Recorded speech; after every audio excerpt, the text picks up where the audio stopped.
Hello students, welcome to our today's session. Here we are going to cover the topic conservation of angular momentum. You must be remembering in the 11th standard we studied conservation of linear momentum. Let me recall you that statement of conservation of linear momentum.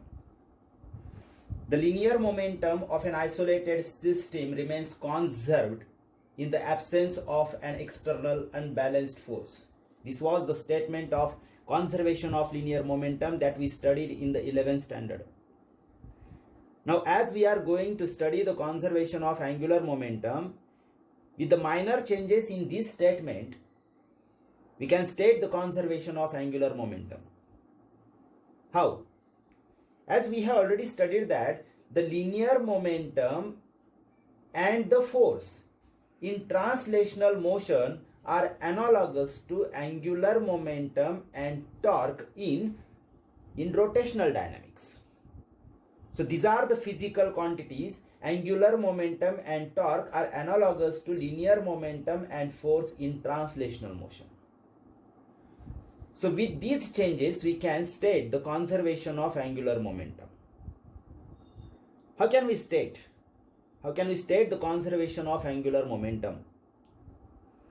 The angular momentum of an isolated system remains conserved in the absence of an external unbalanced torque.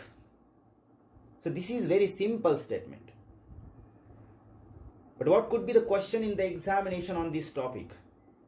State and explain the conservation of angular momentum and give some examples, or illustrate with examples the conservation of angular momentum. Let us see the answer to this question. How can we answer the question for state and explain the conservation of angular momentum? Okay guys, you see a question here on the board. The question is state and explain the principle of conservation of angular momentum. First of all, we are going to state the statement of this principle. The angular momentum of an isolated system is conserved in the absence of an external unbalanced torque. This is the statement. And we are going to prove this statement. So let us write the proof.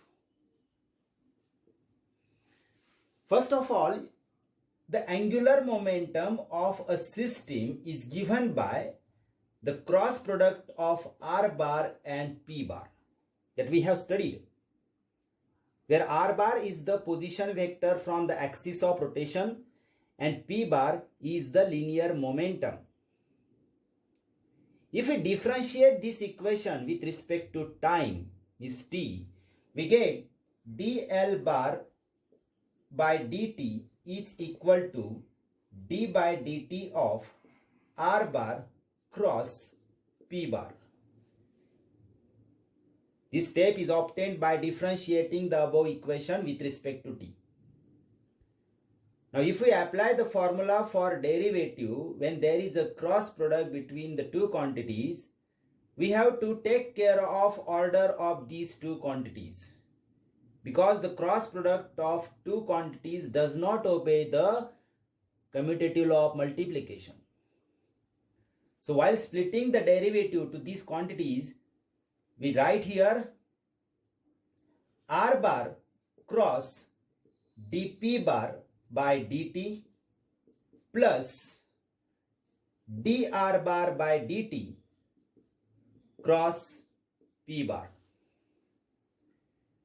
Now here dP bar by dt is the rate of change of linear momentum. And we know that the rate of change of linear momentum means it is a force. And dr bar by dt means the rate of change of distance or displacement means velocity. If we put these values in the above equation, we get dl bar by dt is equal to R bar cross the value of dP bar by dt is F bar plus dr bar by dt, the value is V bar cross P bar. Now here P bar is the linear momentum, and we know that the linear momentum is a product of mass and velocity. Using the definition of linear momentum, we can write the next step as R bar cross F bar as it is plus V bar cross P bar means M into V bar. That is the product of mass and velocity. It means the linear momentum.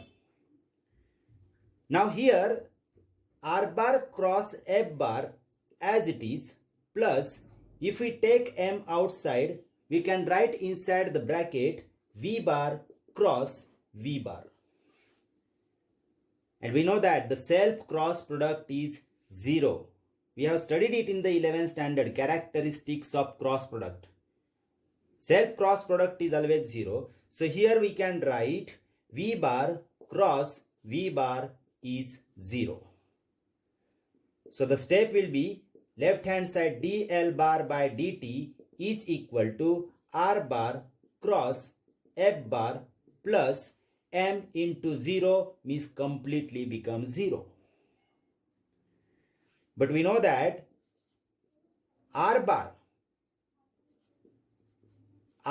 cross F bar means moment of force, and it is called as torque.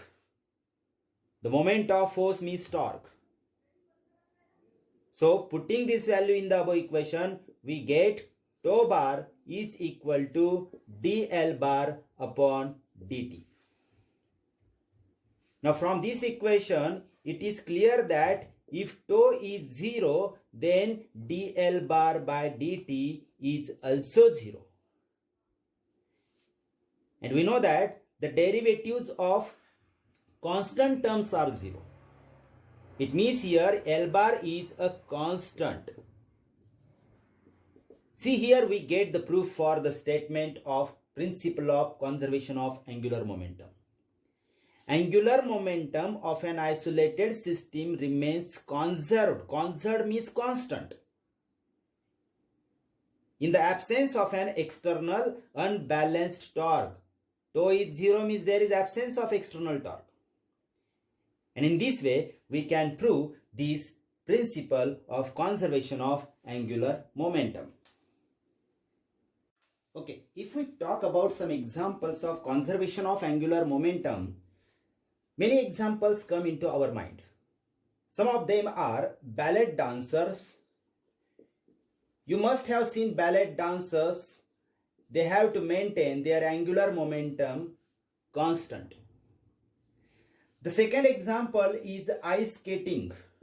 In ice skating also, angular momentum remains conserved under the action of unbalanced external torque. The third example is acrobat. Acrobat means rope walker. Rope walker in a circus has to maintain his balance so that his angular momentum remains conserved. And the fourth most important example is diving in a swimming pool. A diver, when dives in a swimming pool, he has to keep his body straight while jumping. But once he jumps into the water, he folds his body so that he can make number of rotations to make it thrill. But before touching the water surface, he again straight out his body so that he can gently hit the water surface and enter into the water. In this case, the angular momentum is maintained constant, means we know that L is equal to I omega, that is I in bracket 2 pi n. Angular velocity can also be written as 2 pi n, where n is the frequency of rotations and I is moment of inertia. When a diver jumps, initially his body is straight. Then the moment of inertia is maximum, means number of rotations are less. But when after jumping he folds his body, then his moment of inertia become decreased. So frequency of rotations becomes maximum, means he can make number of rotations to make it thrilling.